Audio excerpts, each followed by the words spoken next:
This is the start of the girls' trip. Loading her up. Hey, Mo.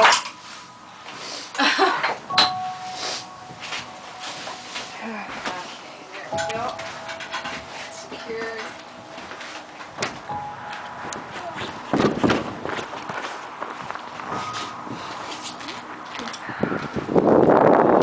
Woohoo! Girls stay out. Yeah. This is a family tradition for us. Sure, most families go skiing or snowboarding in the winter, but my family is a little different. We chose snowmobiling.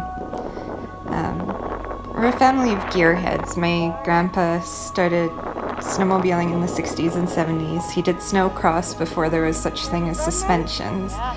You just see these old square box machines fly up and over hills and boom, right at the end. It was great.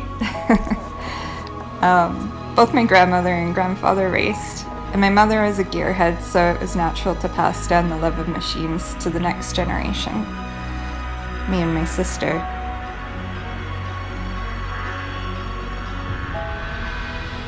There's me.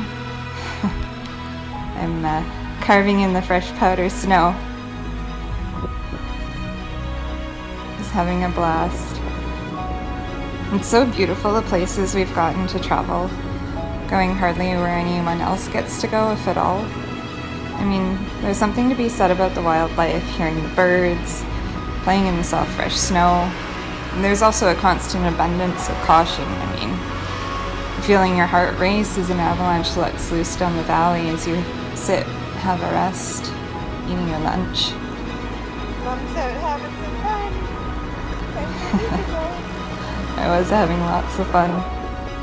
I mean, with avalanches, what you hear is a boom and the sound of a train engine, which never leaves your memory.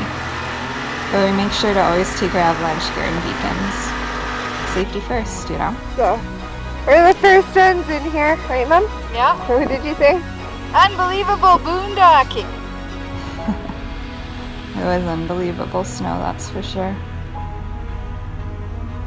I mean, with risks, that's what my mother told me. That's what I believe is you have to take a risk in life.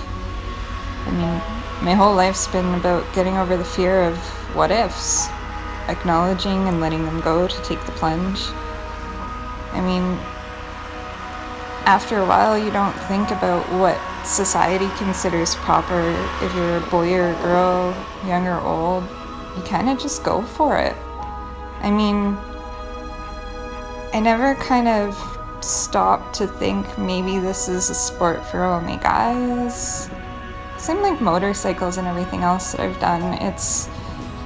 I've always thought, like, well, if I want to do it, I'm going to just try. And if I really want to do it, I'm going to keep trying until I get it. Nobody gets things right off the bat. I mean, there's always a series of failures, and I remember that when I first started snowmobiling, I had a 1985 Yamaha Phaser, and that thing, it was ridiculous. It was ahead of its time for what it was, but there was literally no suspension, and I remember coming down this hill, this trail, and going from side to side, and I hit this one bump, and it flipped me off the seat, and there goes my snowmobile down the hill as I'm like getting up trying to run after it. I mean, I never did catch up to it till it got to the bottom, but it was just, yeah, I got bucked off. Buck with a B. But yeah, there's all these sort of little crashes. You end up with a bruised knee or something. I know the stumps in the trees would always leap out and say hi unexpectedly. But I mean, that's the whole fun of that, is exploring, testing your limits, just kind of seeing what you can do and the mental obstacles you can get over. It's not an easy sport. People say or think that it's easy, but if you think about it, a 600-pound machine, you would be throwing around like it's, well, a 600-pound machine, you kind of throw it around like it's nothing. But it was a lot of hard work, and we would be out for 8 or 9 hours a day.